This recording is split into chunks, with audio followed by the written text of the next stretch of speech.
In the heart of Monticello, Arkansas, stands a house that has whispered secrets for over a century. A place where tragedy lingers in the air like a shadow, where time has refused to bury the past. This is the Allen House, an architectural masterpiece that has become one of the most haunted locations in America. For years, those who have stepped inside have felt its presence, an unseen force watching, waiting. But to understand the hauntings, we must first understand its history. Because behind the beauty of its towering Grecian columns and ornate stained glass lies a story of power, wealth, and a darkness that refuses to fade. There are places in this world that refuse to stay buried, buildings that hold more than just memories, homes where footsteps never fade, voices whisper in empty halls, and the past lingers like a shadow that refuses to be forgotten. Welcome to Echoes of the Past, my series which explores the darkest corners of history, where the legend and truth blur, and the spirits of the past still make their presence known. Here, we uncover chilling tales, unsolved mysteries, and echoes that refuse to leave. From forgotten mansions to abandoned asylums, each episode dives deep into the history, hauntings, and horrors that make these locations truly unforgettable. If you're drawn to the unexplained, if you crave stories that send chills down your spine, then you found the right place. Subscribe now to the Friday Night Campfire Stories and join me as we step into the shadows, searching for truth behind the ghost stories that refuse to die. The Allen House was built in 1906 by one of Monticello's most influential men, Joe Lee Allen. He was a businessman, a man of wealth and status, known for his successes in everything from banking to lumber. To showcase his prosperity, he constructed this grand estate, blending Queen Anne, Gothic, and neoclassical styles into a home that stood as a symbol of power. But Joe didn't build just a house. He built a legacy, a place where his family could thrive for generations to come. He lived there with his wife, Katie, and their three daughters, Louie Manker, Lonnie Lee, and Liddell. To the outside world, they were a picture of wealth and success, but behind the walls of the Allen House, fate had different plans. Like all great legacies, the Allen's family reign wouldn't last forever. In 1917, Joe Lee Allen passed away, leaving his wife and daughters to keep the house standing. Without his leadership, the family struggled to maintain the lavish lifestyle that they once enjoyed. The once thriving home began to lose its luster. The laughter that once echoed through the halls faded into silence. By the time the 1940s arrived, the Allen House was no longer just a symbol of wealth. It became a relic of the past, a fading memory of a family slowly unraveling. No one could have foreseen the tragedy that would turn the Allen House into a beacon of the supernatural, a tragedy that would stain its walls forever.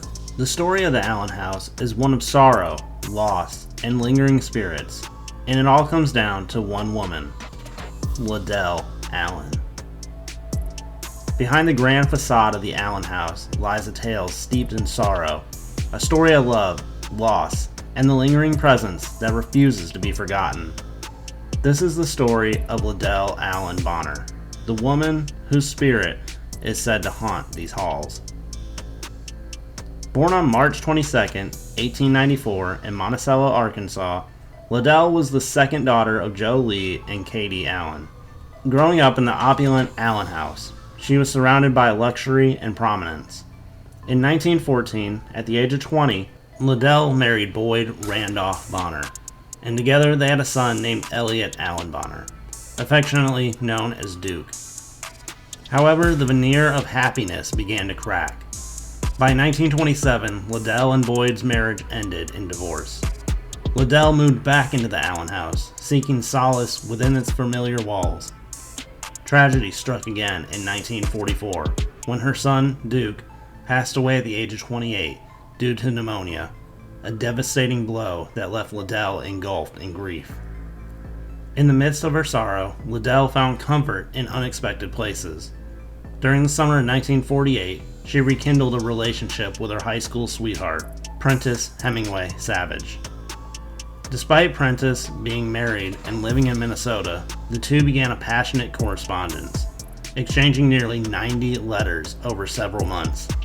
These letters, hidden away for decades, revealed the depth of the emotional affair and Liddell's desperate longing for love that seemed to just be out of reach. As the festive season approached, the weight of unfulfilled love and compound grief became unbearable for Liddell. On Christmas night, 1948, amidst the merriment of her mother's annual holiday party, Liddell retreated to the master bedroom. Alone, she prepared a lethal concoction, mixing mercury cyanide with a bottle of rum. She consumed the poison, and though she was rushed to the Mac Wilson Hospital, the damage was irreversible. After 8 agonizing days, Liddell passed away on January 2, 1949, at the age of 54.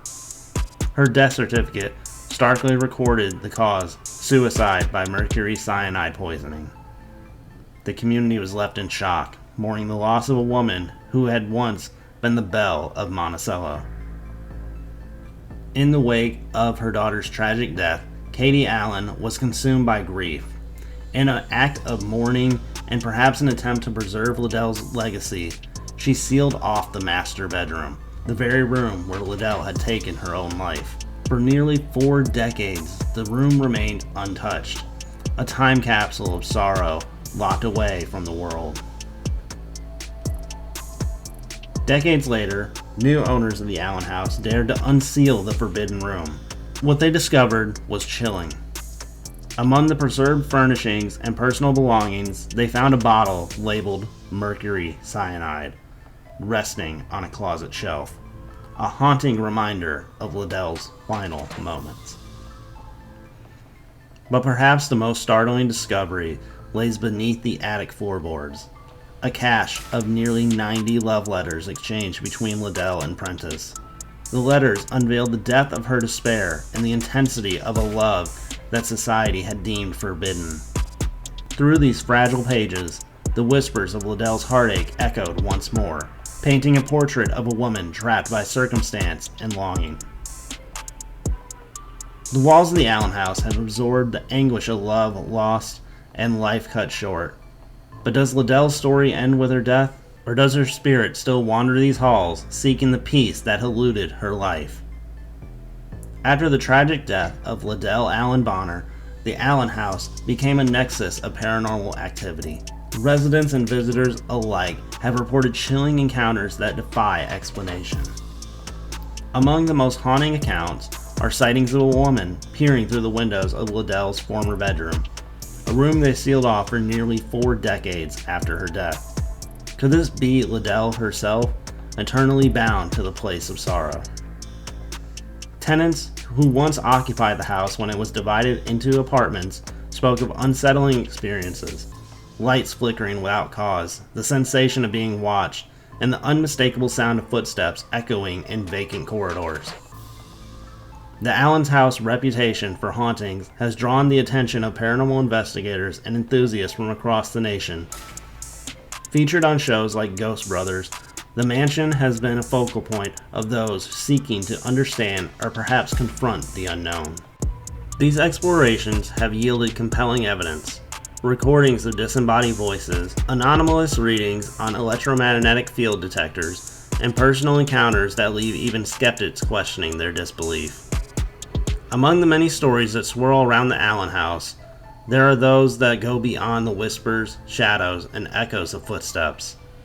There are tales, quiet, unsettling accounts of visitors encountering something far stranger, something deeply unnerving: themselves. Some guests who have toured the Allen house speak of a chilling phenomena that can't easily be explained. In fleeting moments, visitors and investigators have reported seeing familiar faces staring back at them from the darkened corners, faces that shouldn't be there. Sometimes, they catch glimpses of themselves in a hallway mirror, only to realize the reflection is not mimicking their movements. Other times, they've seen friends or family standing in the room with them, only to turn around and find that person was never there. These sightings are known in folklore as doppelgangers, a German term meaning double walker. In paranormal circles, doppelgangers are said to be spiritual replicas or shadow versions of the living. To see one is to experience a fracture in reality, a chilling confrontation with an echo of yourself. Former tenants, while the Allen house was divided into apartments, reported witnessing their own images moving from room to room, only to realize they had never left their chairs. One tenant claims to have spoken to their spouse at the bottom of the stairs, only to find the spouse sound asleep upstairs moments later. Even modern investigators have shared accounts of seeing their own reflections pass behind them in darkened doorways, despite being entirely alone at the house. Why do these doppelgangers appear in the Allen house? Some believe that it's an intense grief, tragedy, and obsession that permeated these walls fractured the energy within, causing spiritual imprints of the living to loop and replay alongside the dead.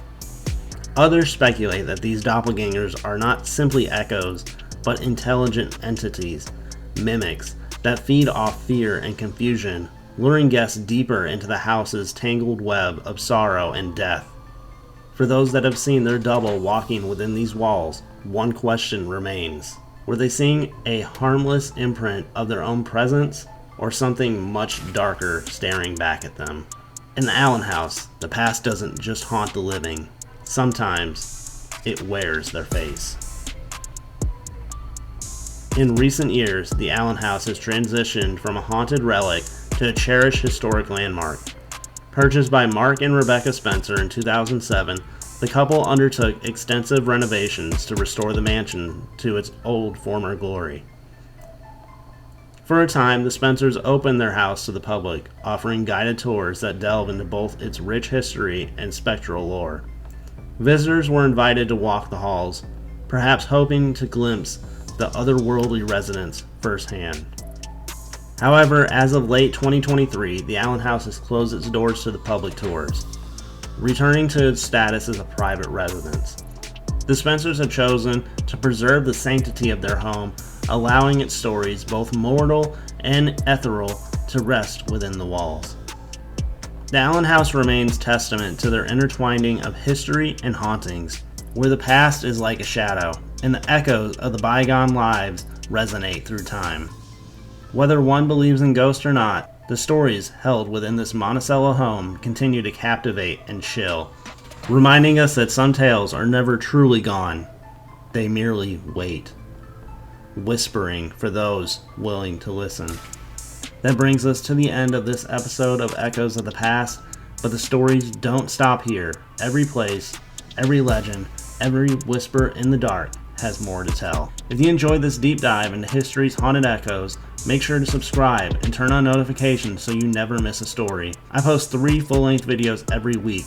Mondays, Echoes of the Past, which is what you just finished watching. Wednesdays, Far From Fiction, which is my true crime series. And then Fridays, the namesake of the channel, the Friday Night Campfire Stories, which is where I share a chapter from one of my original stories. I also post shorts every other day that I'm not posting a full-length video. Also, if you love dark and twisted tales, you don't want to miss my book, A Perfect Journey Through Villainous Eyes, which is available on Amazon now. But that will do it for today. Don't forget to hit that like button, hit the subscribe button, and as always, thank you for spending a little bit of your evening here with me.